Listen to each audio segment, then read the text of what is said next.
His character is not allowing him to stay there because he's born to be free. So I'm sorry. Let's get that song on in the background. Yeah, absolutely.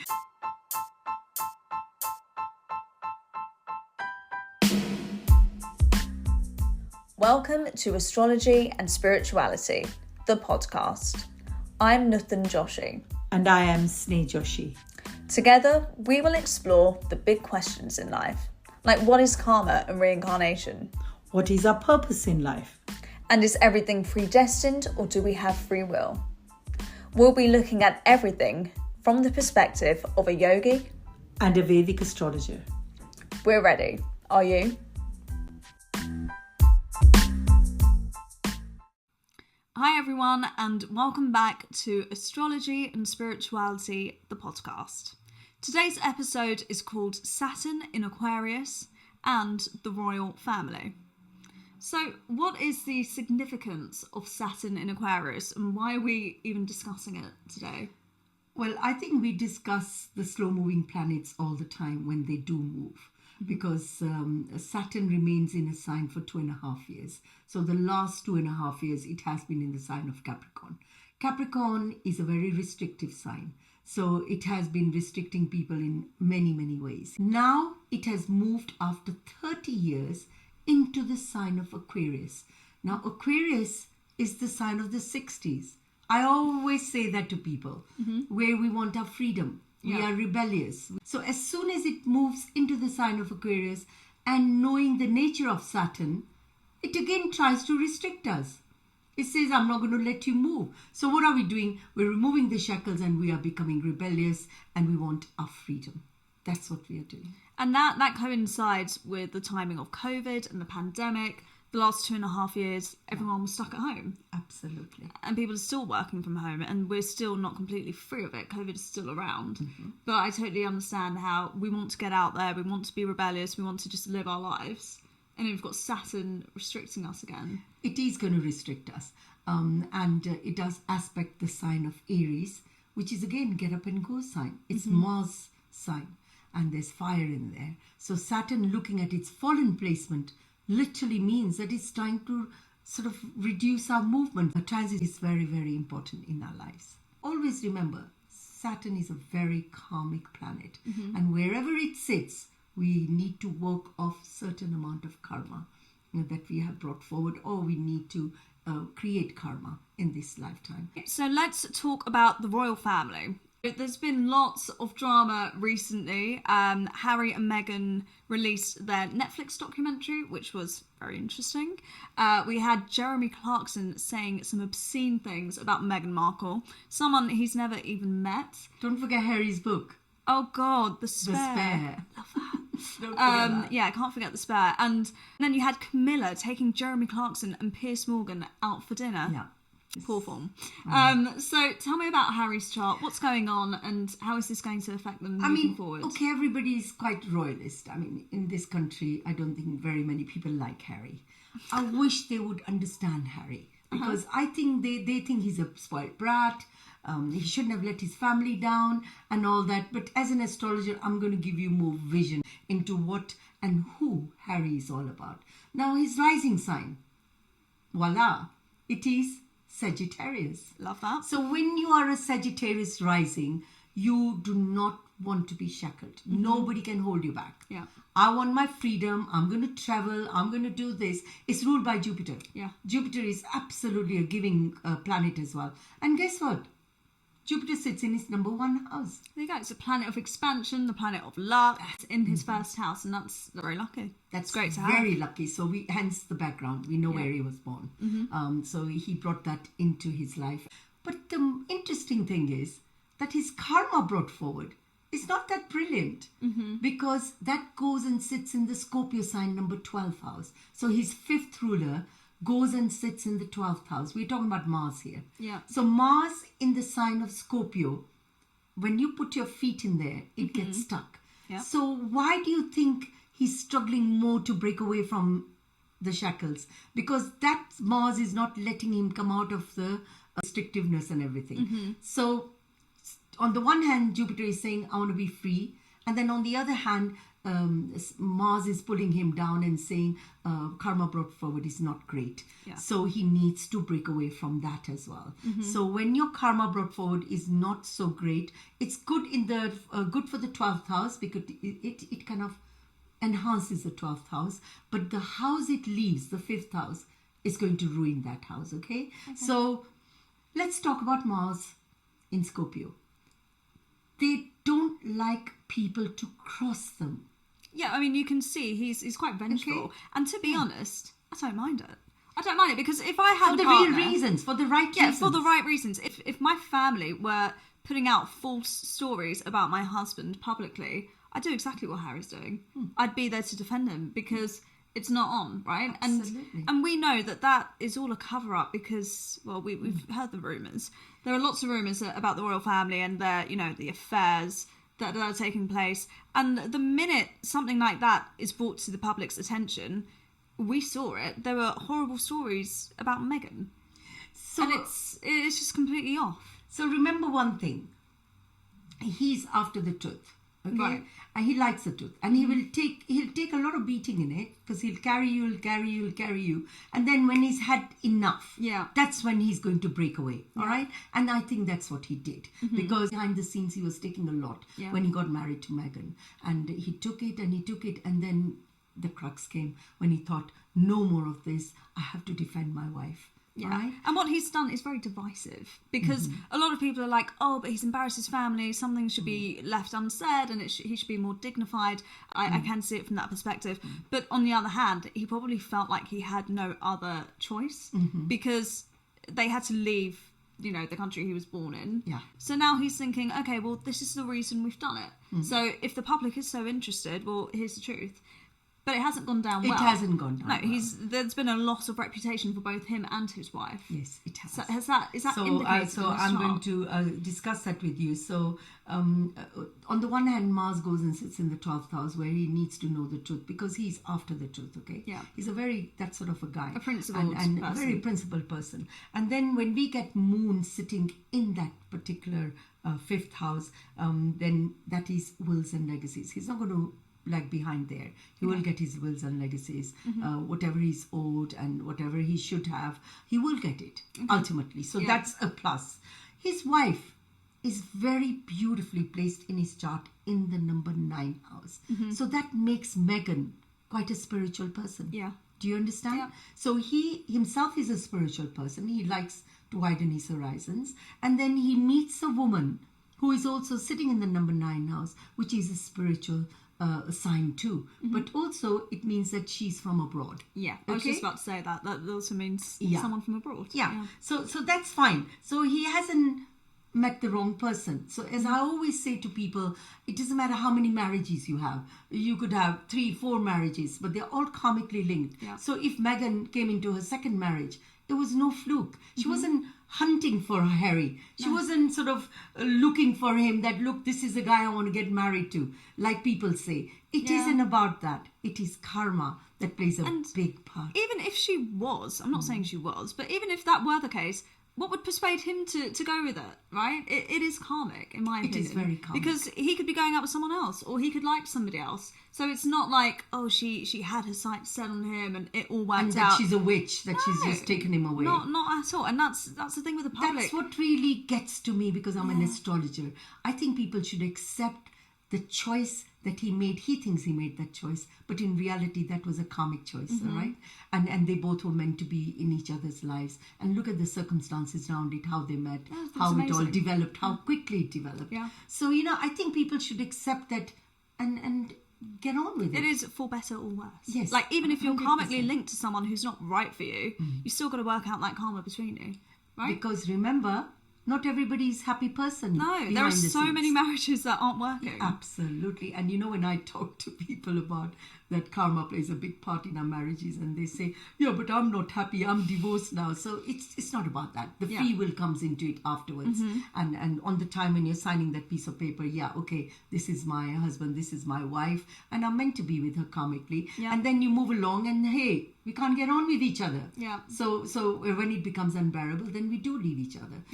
But some people stay, and a lot of again, people it's that stay. choice. It's that choice. We all have that choice. You decide, like, am I going to stay in this marriage or am I not?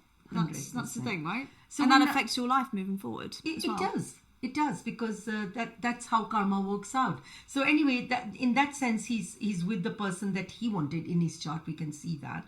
And he's had a lot of romance problems because Venus is fallen in his chart as well. And, he's had 2-3 romances and they haven't quite worked out.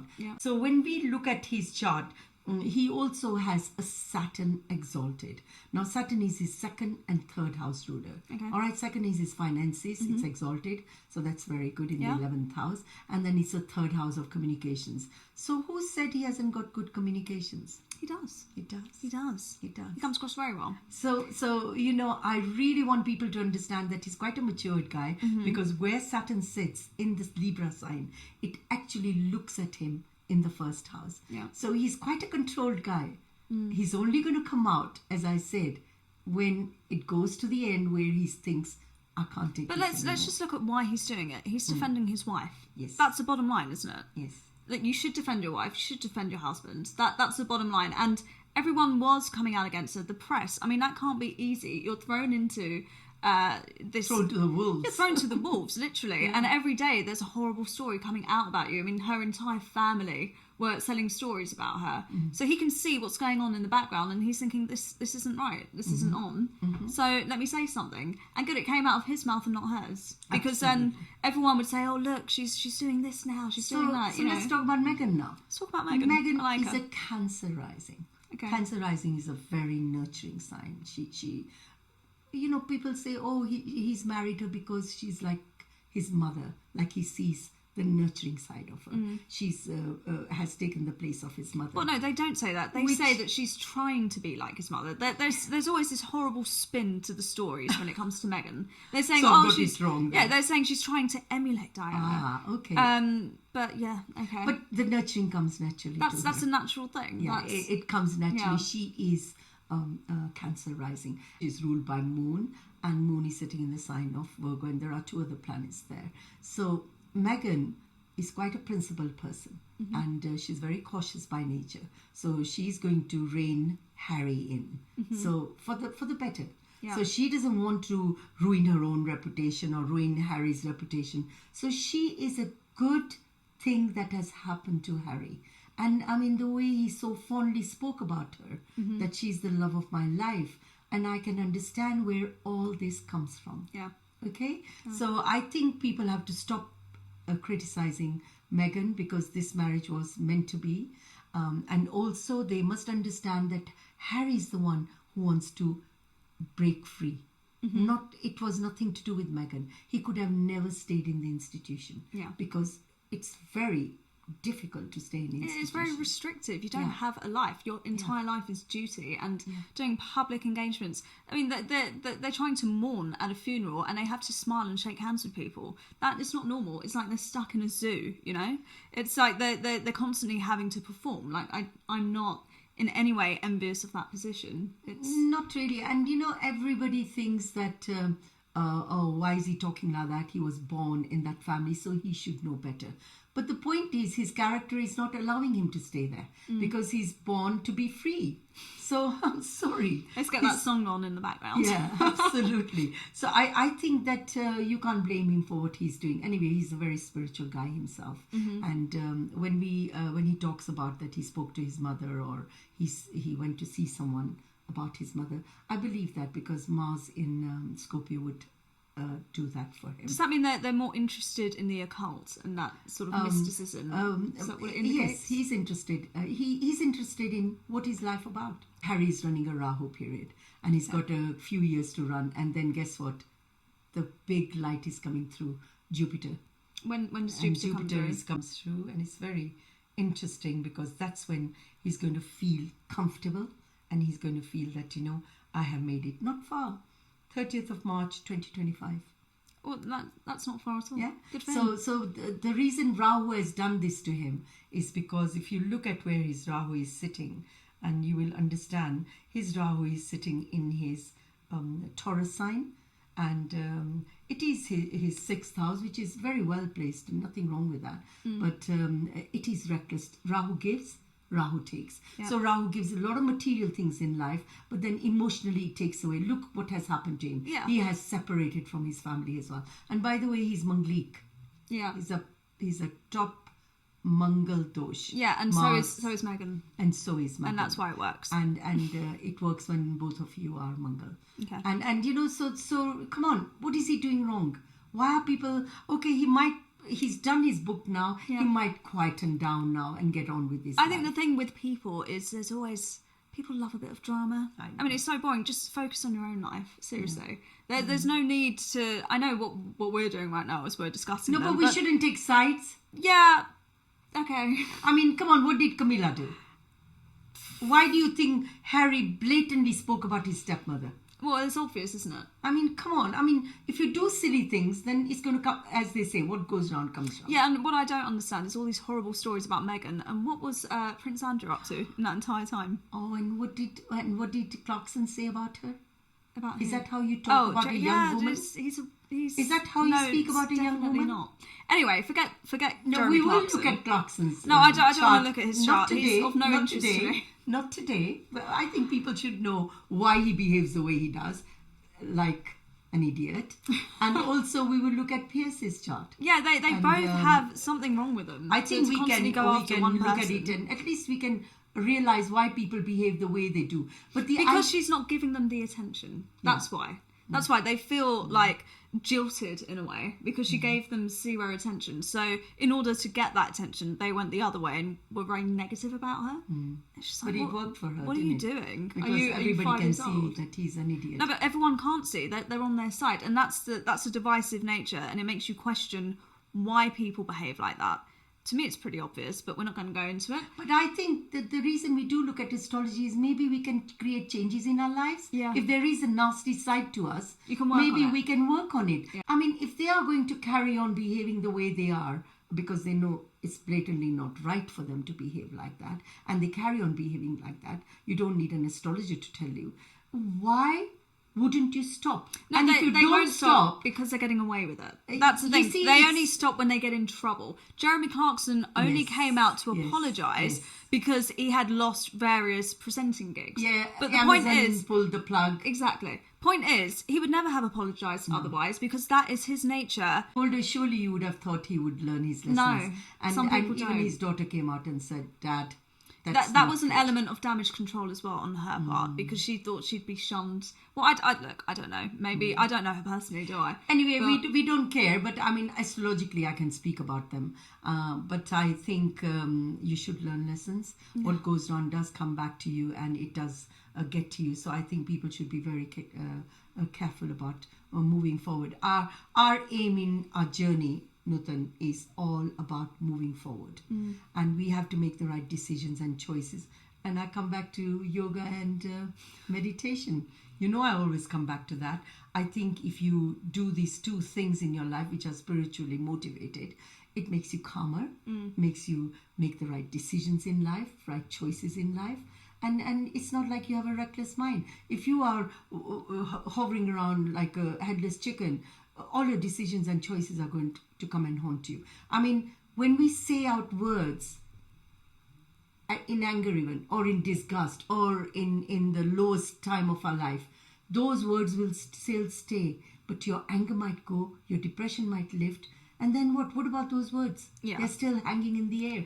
Everybody's there to see them. And I also think that there's a misconception around yoga. It's like you have to be spiritual to get into it, or you have to be this. Oh, no. I think it's just a good practice to have. I think the most stressed out people should do it. Like, I am not always the calmest person, but I find that yoga calms me down. It makes me look at life from a different perspective.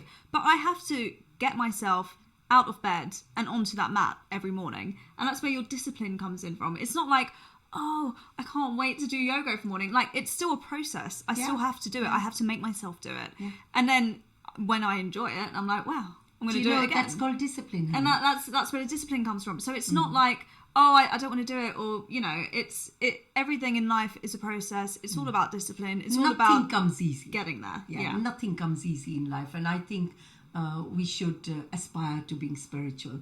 And I always say, please don't confuse it with religion, because it's not religion we are discussing here. We're talking about our mind to be calm. We want to be zen in life. We want to look at life differently. And you do. Your perspective changes. Yeah, absolutely. Totally changes. Because it teaches you the role of the observer. Yes. So whereas before, in other circumstances, I might be very quick to react, I've noticed that during my yoga practice and afterwards, I'm very, you know, I'll listen more. And I'll talk less.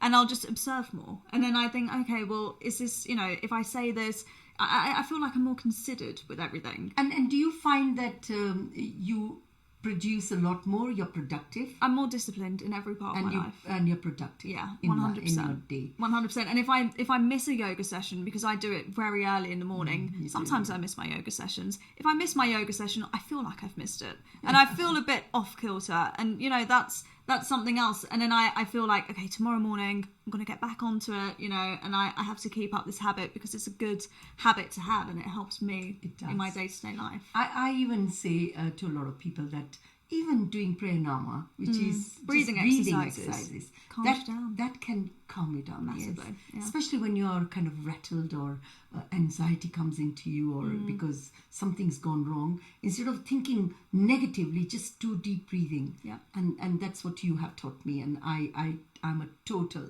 believer in that. So I mean, I don't get a lot of time to do yoga like you do, but before I get up, you've taught me how to do yoga in bed because I can't sit down. And then during the day, when there is anything that I feel is getting to me, I do my deep breathing, and that puts me back on my path again. And I think that's very wonderful. So I can only go by the good things you have taught me. Good. Okay, so now let's talk about William and Kate. I'd love to know about their charts. Okay, now if you look at William's chart is not a great chart, okay? He's also a Sagittarius rising, don't get me wrong, okay? He's a Sagittarius rising, but opposite him in the Gemini sign, he's got 3 planets sitting there. Now, when you have Gemini full of signs, that makes you, what does it make you? A person who is two-faced. Yeah. So you see one face in the public and one face behind the scenes. Okay, so there is a lot of difficulty there. I know, I have looked at even Kate's chart. Kate is, and people think that Meghan is bad. I mean, I'm not just saying this, I'm astrologically saying this because I don't know Kate. But Kate has got a very difficult chart. She has been taking on so much stresses and strains of royalty, but in the public eye, she's all like, I'm okay, I'm fine. Yeah. But that doesn't mean as a person behind the scenes, she is fine. Yeah. It gets to her. Of course, she's a human being. Come on, we are all humans, aren't we? And it gets to her. And I don't think William and her have a great relationship. I know it's been 10 years now of their marriage. And she puts up with it because that's who she is. William puts up with it because he's the next in the throne. I mean, Charles is not going to be there forever. And he has to become the king one day. And he shows you a different side to him. Yeah. So remember, there are differences in our charts. I will go more into his and Kate's chart at some other stage when something comes up about them, because I have told you that their marriage is not great. And they are just putting up a show. Yeah, and I think that's probably the case for a lot of celebrities and just human beings in general. We all wear masks, don't we? Yes. We all have this public persona with some people, and then inside the story could be very different. But it's interesting to see it from an astrological perspective that they have difficult charts because they are the future king and queen, and that again brings me back to karma. How you can have a difficult chart, but you can still be destined for some incredible things and have your name. Yeah, because that's your karma brought forward as well, which is being worked off in this lifetime. Yeah. So you are bringing some sort of karma that you are destined to be a king. Yeah. So, it is all to do with that. So, yes, I think it'll be interesting to discuss them fully one time and look into their charts. And I would love to look at Camilla, which I have not had time to look at. We've never actually discussed her chart. I have not had time to look at hers. I'd love to I look know at that. Charles is, again, a Cancer rising. So he's quite a considered guy. Yeah. He's a nice guy, but he's got sun fallen. And when sun is fallen, your confidence does lack. So he just takes it away with wit or whatever he does. He puts up a big show. You say he's a nice guy, but it wasn't very nice what happened with Tyler. Look, when I say nice, I mean... as a human being, I guess not in that relationship. Not necessarily in his marriage, yeah. And I will discuss that because I want to tell you about his marriage, because Diana is sitting in his number 2 house, which is a Saturn in number 2 house means he's not a happy person. Okay. So his marriage was quite... What about the second marriage? Second marriage then becomes a different story, and I will go into that when I look at Charles's chart. But today I thought we'll just discuss Meghan and Harry, and also what Saturn means for everybody in their lives. Is going to be with us for the next 2.5 years. Yeah. It really depends on how you are going to deal with it. And as I say, there is always a positive to anything that is negative. So we have to balance the two. And sometimes we have to come away from the negativity. And the way it's going to help us is all to be with great affirmations when you get up in the morning. Yeah. Salute the sun every morning. You should be looking on the east side and saluting the sun, because sun is a very important planet. Moon is temperamental.